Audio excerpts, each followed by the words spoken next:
मला वाटत होतं तू माझी वाट बघत असशील.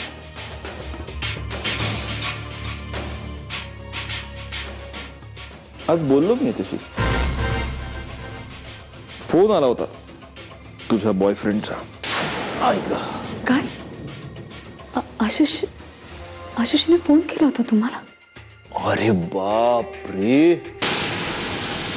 किती काळजी वाटते तुला आशिषची. हा ग, पण मी काय खाल्लं नाही त्याला फोनवर. गप्पा मारल्या छान. सांगत होता तो तुमची सगळी लव्ह स्टोरी. तो हिरो, तू हिरोईन, आणि मध्ये आला एक विलन, सत्यजित मुधोळकर नावाचा.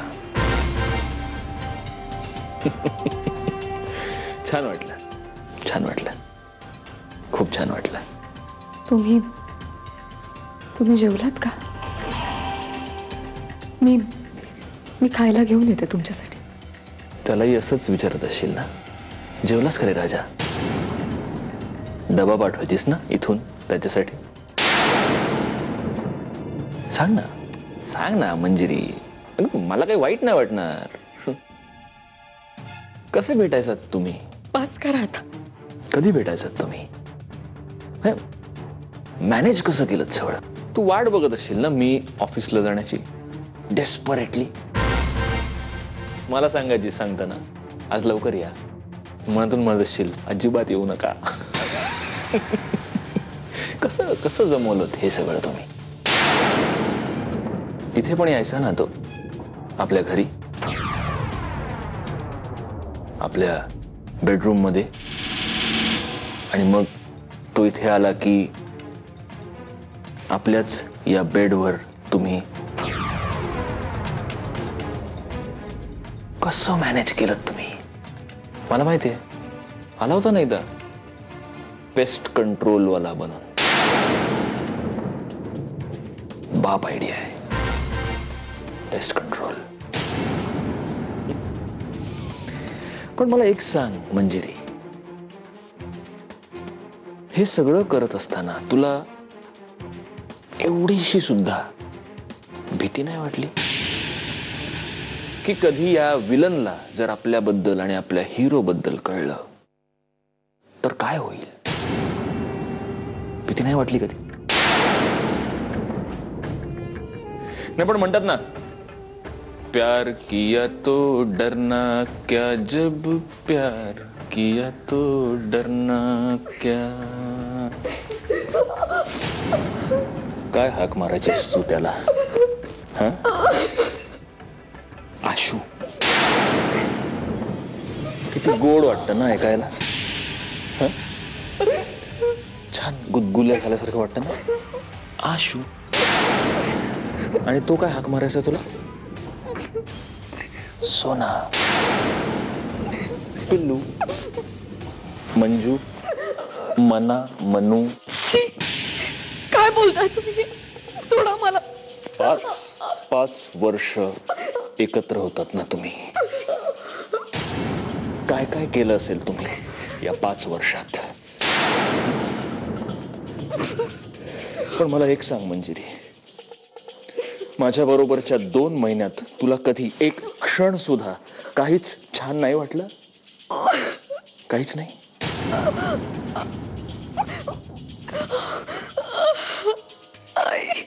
अर्थात या 2 महिन्यात तरी मी कुठे होतो? इथेही तोच होता. माझ्या बरोबर असताना जेव्हा डोळे मिटायचीस तेव्हाही डोळ्यासमोर तोच यायचा, हो ना?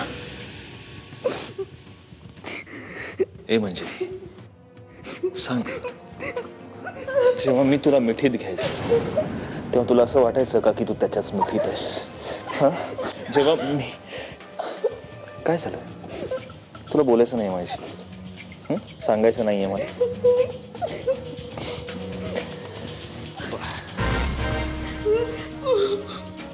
बरोबर आहे. इथे मी आहे ना, हे माझे हात आहेत, आशूचे नाहीत. पण तू नाही सांगितलंस तरी मला कळणार नाही असं नाहीये. मला कळेल.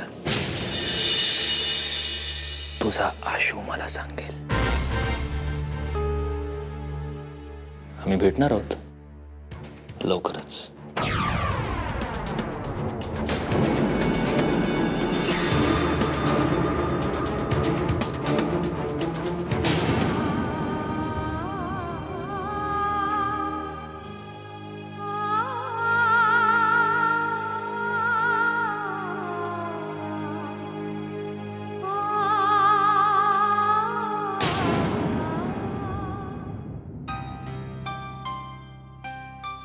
मधुरा,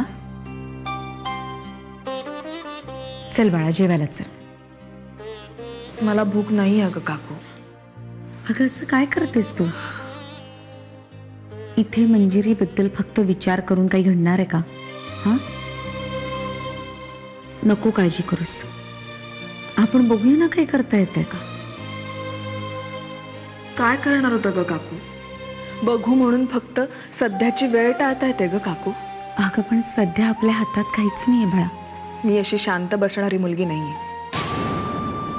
मी करेन काहीतरी. मला माहितीये ताईला माझी सध्या जास्त गरज आहे. अगं कुणाला काहीच कसं कळत नाही. एकीकडे स्वतःच्या जवळच्या माणसानं अविश्वास दाखवून लांब ढकलून द्यावं, आणि जेव्हा आधाराची गरज आहे तेव्हा स्वतःच्या जन्मदात्या वडिलांनी संबंध तोडून द्यावे. अगं काय वाटलं असेल ताईला? ती कुठल्या परिस्थितीतून जात असेल ना, याची साधी कल्पनाही नाही करवते ग मला. काडीचाही आधार नाही उरला आता तिला. परिस्थिती बदलेल मधुरा. आपल्या मंजिरीवर विश्वास आहे ना, मग झालं तर अगं एक दिवस सत्य उघडकीस येईल बघ. पण ना काकू, मला आता एकच गोष्ट समजतीये की माझ्या ताईला या घडीला माझी सगळ्यात जास्त गरज आहे. त्यामुळे मी आता ठरवलंय, मी तिकडे जाणार. जाऊ दे ना काही दिवस. आपण दोघी जाऊ कोल्हापूरला मंजिरीकडे. चालेल? नाही, मंजिरीला भेटलेलं, ती अशी बोललेलं मला चालणार नाही. अहो असं काय करता? आपण जरा विचार करूया ना. हे बघा, जो विचार करायचा आहे तो झालाय करू. ह्या घरात दादाचा शब्द खाली पडलेला मला चालणार नाही. त्यामुळे मंजिरीला भेटायला कोणीही जायचं नाही.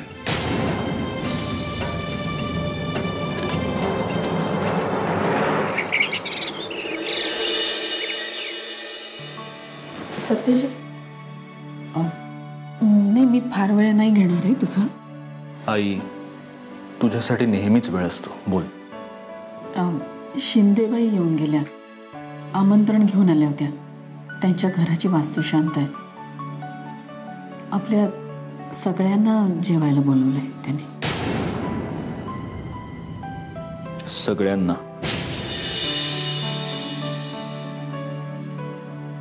सत्यजित, मला माहिती आहे तू येणार नाहीयेस, पण जावं लागेल रे. त्या स्वतः आल्या होत्या आमंत्रण घेऊन.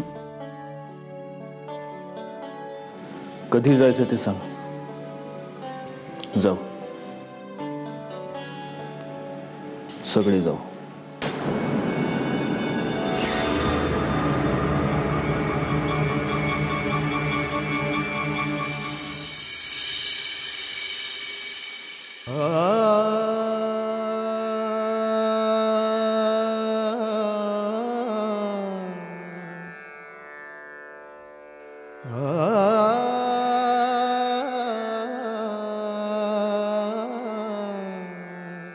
सवय झाली का तुझी? घरातल्या माणसांनाच नाही तर घरातल्या प्रत्येक वस्तूला सवय झाली तुझी. तुझ्यानंतर रिकाम पण कसं सहन करणार माझं मलाच माहित नाही.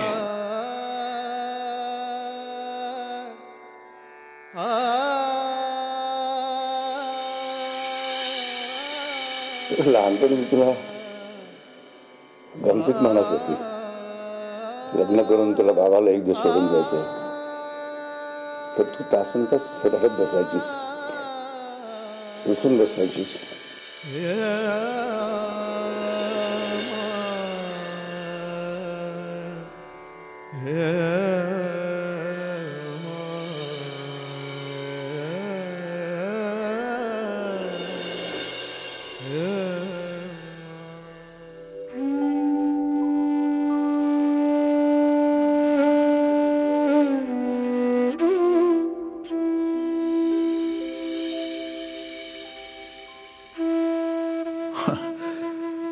अरे काय नाही बा, बरेच दिवस झाले ही खोली बंद होती, मतलब खूप आठवण येते ना दादा.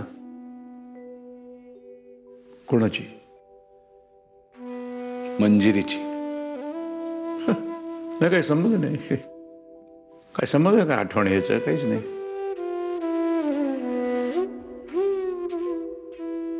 दादा मला कळतंय तुला खूप त्रास होतोय. त्रास? वेडायस का? संबंध नसलेल्या गोष्टीसाठी मी कशाला त्रास करून घेऊ? दादा संबंध नाही.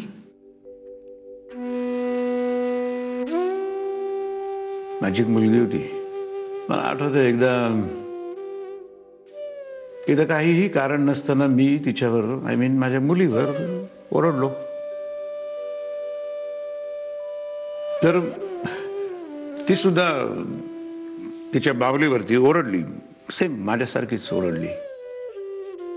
आणि तिला असं बाजूला ठेवलं आणि पुन्हा कधी बोलणार नाही अशी धमकी सुद्धा दिली. मला राहावलं नाही. मग मी माझ्या मुलीला जवळ घेतलं, तसं तिने सुद्धा आपल्या बावलीला जवळ घेतलं आणि थोपटत राहिली. लहानपणी किती गोड आणि भाबडे असतात नाही या मुली. हो ना. आणि गेलेला काळ पुन्हा येत नाही. माहिती आहे मला, गेलेला काळ पुन्हा कधी येत नाही, पण तो येत नसता तरी सुद्धा वाईट घडून न देणं हे आपल्या हातात असतं ना. उद्या जाऊन ती असा दिवस दाखवेल हे माहीत नव्हतं रे. किती हट्ट सुद्धा पुरवले तिचं मी. मग का दादा चल, तू इथे थांबू नकोस, तुला अजून त्रास होईल. चल. त्रास नाही रे, त्रास नाही. उत्तर सापडत नाही. उत्तर नाही सापडत. कुठे मी संस्कार करण्यात कमी पडलो म्हणून हे दिवस दिसले का? मी प्रेम देण्यात कमी पडलो म्हणून मग ती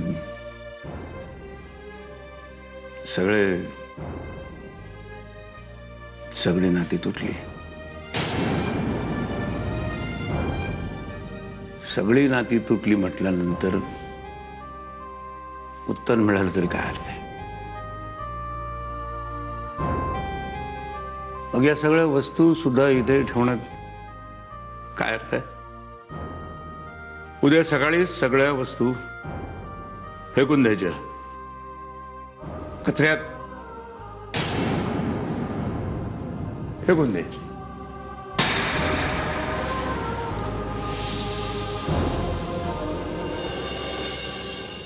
डोकं फिरलंय का तुझं मूर्ख?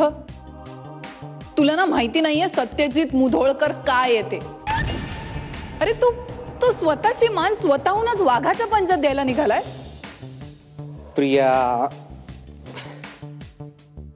अगं मोठं काहीतरी मिळवायचं असेल ना तर एवढी रिस्क घ्यावीच लागेल आपल्याला. आणि तो मला पैसे देणार आहे, तेही एवढे जेवढे मी आयुष्यात माझ्या स्वप्नातही पाहिले नसतील कधी. एवढे. आणि त्या बदल्यात मला काय करायचंय तर फक्त मंजिरीबद्दल कोणाला काही बोलायचं नाही, एवढंच. म्हणजे तू त्या पैशांसाठी मंजिरीला सोडून देणार आहेस?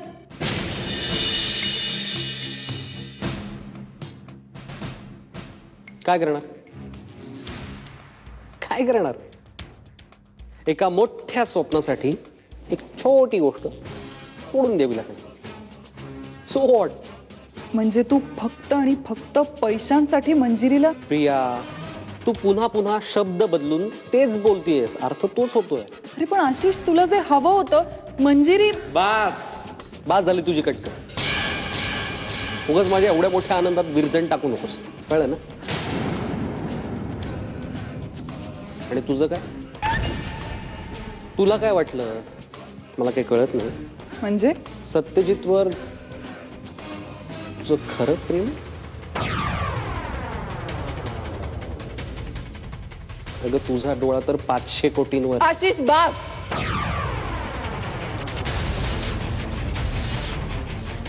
आज बोललायस ते शेवटचं. पुन्हा जर हे बोललास ना तर ठीक आहे, बस झालं तुझं नाटक, सोड. तुझ्यासारख्या पैशासाठी प्रेम विकणाऱ्या माणसाला काय कळणार आहे प्रेमाची किंमत? सत्यजित माझं पहिलं आणि शेवटचं प्रेम आहे आणि त्याच्यासाठी मी काहीही करू शकते, काहीही. ठेवला तुझ्यावर विश्वास, बस. All the best. खुश? Whatever. तू स्वतःच्या घाणेरड्या नजरेने हे सगळं बघतोयस ना, त्यामुळे तुला सगळं तसंच दिसणार, घाणेरडं. माझ्यासाठी एक काम करशील? सत्यजितला भेटायला जाताना हे घालून जा. सत्यजितचं सांग मंजिरीने तुला गिफ्ट केलाय म्हणून.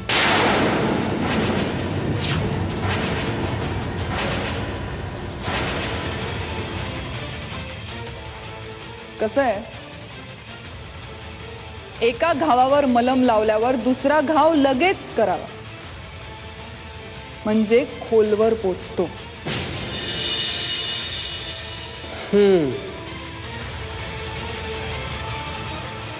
तुझी नजर खूप चांगली आहे प्रिया. गुड.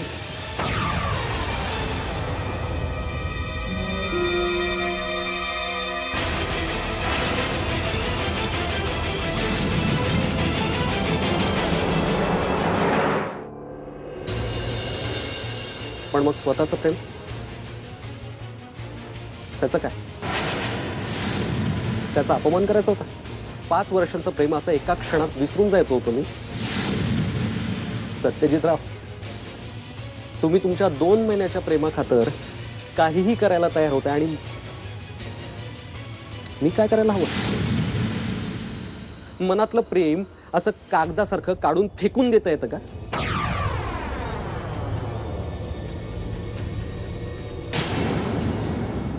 शंभर वर्ष आयुष्य आहे सत्यजितराव. 100 वर्ष आयुष्य आहे तुम्हाला. आता तुमचाच विचार करत होतो मी. मी तुझाच विचार करतोय दिवस रात्र. पण म्हणून तुला एवढं आयुष्य मिळेल असं नाहीये. असं काय बोलताय? आता तुमचे आशीर्वाद असल्यानंतर मिळाले नाही का? मग कधी भेटताय आशीर्वाद द्यायला? उद्या रात्री 8 वाजता. तू आणि मंजिरी भेटला होतात तिथेच. म्हणजे उद्याच मला माझे सगळे पैसे मिळतील? ठीक आहे, भेटूयात उद्या रात्री 8 वाजता. वाट बघतो मी. मीही.